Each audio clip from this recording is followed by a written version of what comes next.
Alors, petit tuto sur donc Open Broadcast Software. Donc là-bas c'est un truc de stream, mais on peut s'en servir pour enregistrer aussi sur place. Le pic-écran est fortement conseillé. Alors, comment que ça marche? On fait déjà ajouter une scène. Ce sera juste une scène en fait. Après, on peut switcher. Bon, c'est plus pour les streamers, donc on s'en fout un peu.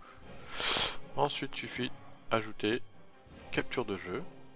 Là, hop, on laisse un truc au pif. Et là, tu peux sélectionner ton application que tu as en cours.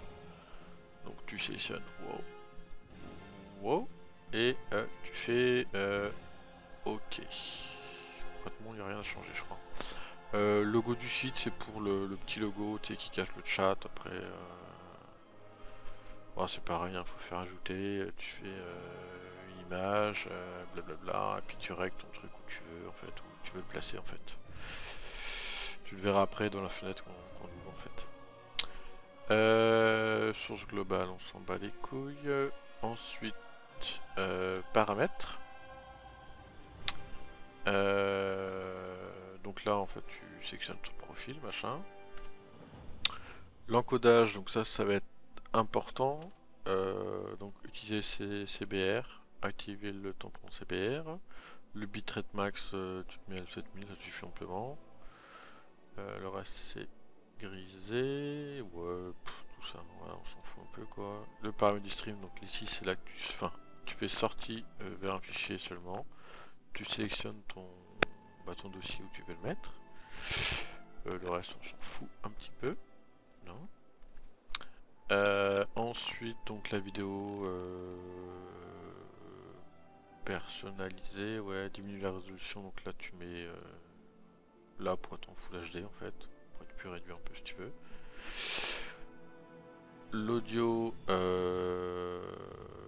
donc là tu sélectionnes en fait ton, ton audio principal. Moi vu que j'ai le casque et le son des enceintes, en fait t'es obligé de sélectionner un des deux. Raccourci clavier, tout ça on s'en bat les couilles un petit peu. Là il faut mettre, je crois que de base, alors ça, super important. Parce que le truc en fait c'est que moi quand j'enregistrais en fait, vu que le proc se mettait à fond de cale, je perdais des images, j'avais une image toute pourrie qui saccadait à mort quoi.